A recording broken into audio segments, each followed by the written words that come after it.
YouTubers, welcome back to AZ2 Ozarks.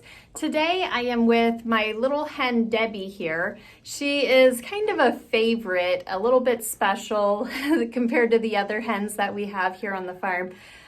We have a total of 21 hens and one rooster, so a flock of 22 altogether.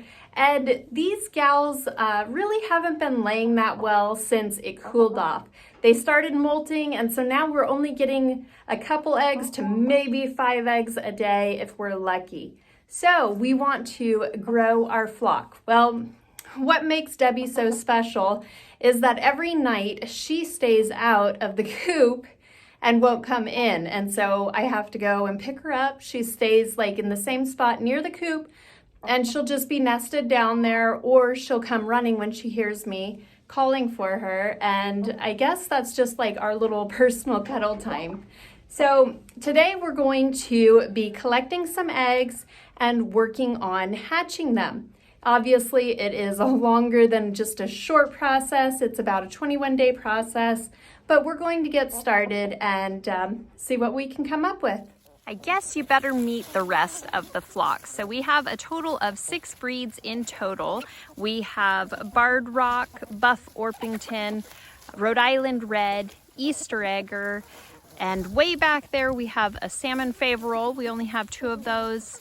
I'm sorry, a Silver Laced Wyandotte is back there. And our Salmon Favorole, I don't see her right now. She's probably in the coop. She's kind of skittish sometimes. Our chickens free range during the day, and then they go in the coop at night. And we are particular about what we feed them. We give them an all organic and soy-free feed, plus whatever they're able to forage out here. So with our only rooster being an Easter egger, it will be interesting to see what kind of chicks we get out of these. I'm not really that familiar with chicken breeding or any of that, but it will be interesting to see what happens. And of course, Murphy and Sasha had to come over and see what's going on over here. There's the Salmon Favorole, the only one you didn't see previously. She's a little more shy, but she is pretty. She's the only one of her type in this group. Oh, there's a goat. All right, we are over here at another wonderful neighbor's house, and she is the keeper of the incubator. We will be incubating our eggs together and hopefully increasing our flocks. So Nash, tell us about our incubator here. Okay, this one holds about 46 eggs. It's got an automatic egg turner inside.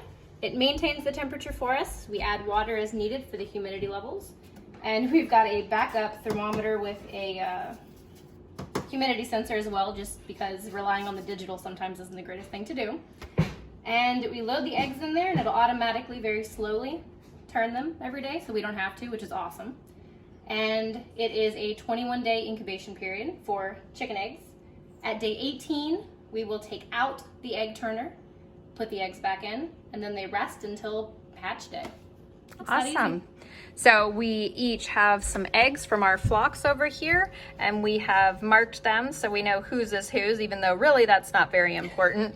We're going to throw them in and see what happens. Now our eggs over here, they have some blue ones, and we have hens of different types, and the blue ones are Easter egger hens, but our rooster is an Easter egger. So I'm curious how all of our brown eggs are going to turn out, what kind of birds they will make. I'm hoping for olive eggers, but we'll see what happens. So we're just going to load these in here and get started on our 21-day process. Ready to lend a hand? Do you want me to hold that? Yeah, sure. And so they go point side down. So if you look at an egg, there is a definite side that's more flat and one side that's more pointy. I'll separate all the ears on one side. That way I got a little bit of separation going on.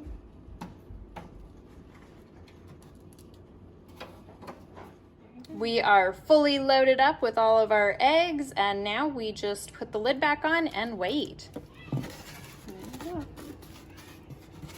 Grow, chickies, grow.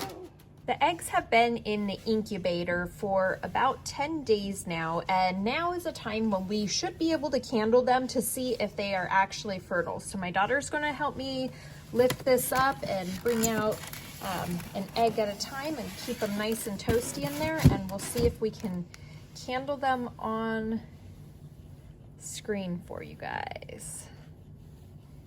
So definitely see something forming in there. See how it's dark and solid on this side over here, and you see some veins going on over there. That's definitely a chick forming. Let's try another. Here's another. Oh yes, this is good news. So this one's a more porous shell, which sometimes they aren't as good, but I definitely see darkness on this end over here. Let's see if one of the Easter eggers, if we can see. Go. Sometimes these shells are so dark and solid you can't get a glow through them, and this one we cannot. So those might just, oh wait, there we go. Oh, look at that. It's hard to tell if that's just the solid shell or if we're seeing a forming chick in there.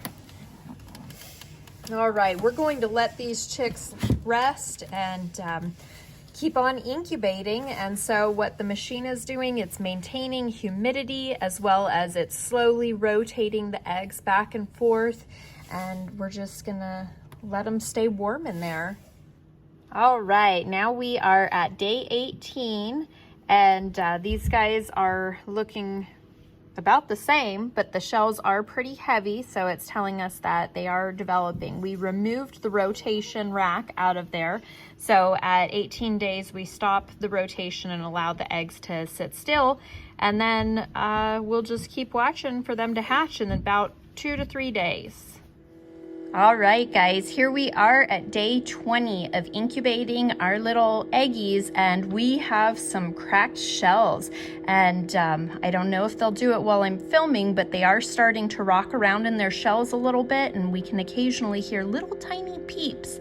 So right now I think we're at about 6 cracked shells.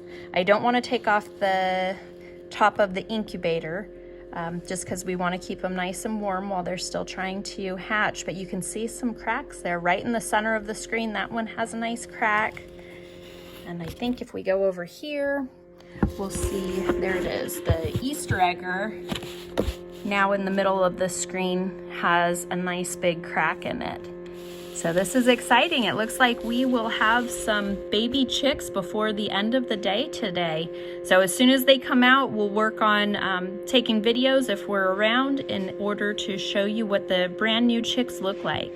Well, it is the end of the day and we don't have a ton of progress here, but we have been able to see a beak over here, this one. We've been able to see little fleeting bits of the beak. So we are set up and ready with some boxes for the chicks to go right into over here. So we've got the heat lamps, we've got water and food. So this will be a temporary little setup when they first come out of their shells. We'll check back in the morning.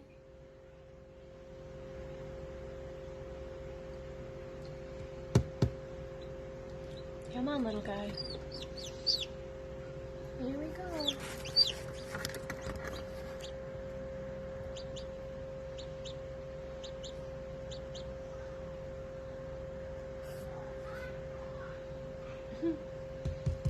Welcome to the world.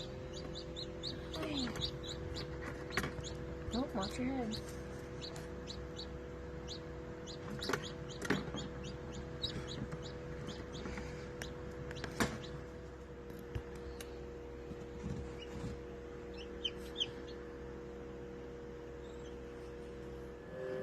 All right, it's the next day and we have had a total of 10 eggs already hatch, and we have a whole lot of action going on. This one in the center of the screen right now, you hear it peeping, and look at him.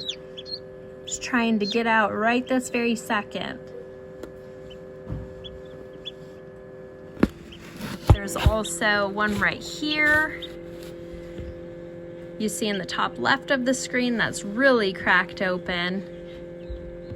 And they're just all over. I can't show you them all at once, but these guys are coming out. And today is the actual hatch day, so it is not surprising that we'll see them coming out today. Let's see if I can focus.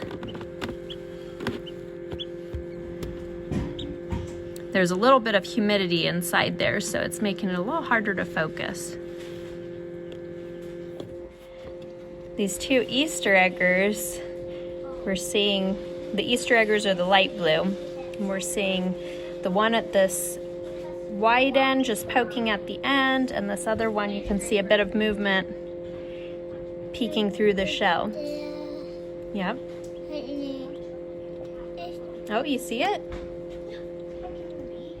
All right, this is 6 chicks from the neighbor's flock, and so they're looking cute. They're pretty consistent in color. And then right over here, there's our 4, and I sexed them. There's lots of videos out there on how to sex them, and I'm pretty confident 3 are females and the black one is a male. And so we'll see as they get older. I marked their little toenails with colored paint, so we'll see how accurate that was as they mature, but it's going to be a while before we can really tell.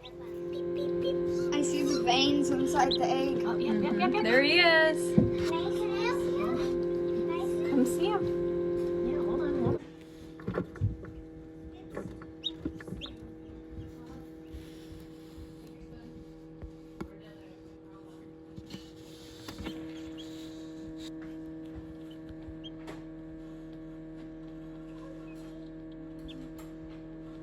They're so sleepy over there, huh? He's about to start messing with the other egg. Oh, he can't get. Oh. There he is, he's out. All right, it is day 22 and we are done hatching. This is our batch. We got 16 chicks out of 24 eggs. There were some that were empty. There were a couple that were born with some problems and didn't make it. And then there's this little guy right here who was just hatched today, but he's pretty lethargic. We'll see. We don't know yet if he's going to make it. But now we are going to transport these chicks home and get them squared away at our place. And we are super appreciative of our neighbor for incubating these guys and taking care of them for us. The little batch of chicks are a few days old now, and I have sexed them all through 2 methods, which is looking at the wings, and it's like a dangling or hanging test. And as far as we can tell, they're all females except for 1 male. So I don't know how we got so lucky. There are 14 chicks remaining. There was 1 chick that was the last one to hatch out, and it never thrived. It didn't eat or drink. It wasn't doing well. I had washed it to clean it up, and on its 3rd day of life, the other chicks started pecking it, and so I went ahead and ended that one. And then the following day, there was another chick that was seeming lethargic, and it had poop stuck over its bottom hole. And so I soaked it in some warm water to clear that off. And while it was in the water, kind of gently massaged its tummy, and it had a lot of gas and poop coming out. And I dried it off and put it back in, and within a couple hours it had passed. So we lost those 2, but we're down to 14, and these guys all look really healthy and vibrant. I'm super excited. So I'm going to show you kind of what we do to sex them. And these guys, since they're a few days old, they're already starting to get some really beautiful wing feathers. And so this one here is a female. I'll try and show you and get it to focus on here. So there is 1 layer, 1 length of feathers here at my nail, and then a 2nd layer here. So that indicates female. Our second test is where you kind of dangle them. You gently hold them on either side of their head, and well, now she's not doing it. Usually they don't dangle if they're a female. Usually they pull up their legs, but she seems to be pretty calm. That would usually be a male that hangs that way, so that's interesting. Getting conflicting things there, but in every other test she would pull her legs up. So we'll see, but like I said, this isn't 100% sure or accurate. And the one that we thought is a male is this one here with a white spot on its head. And make Make sure we can get a focus.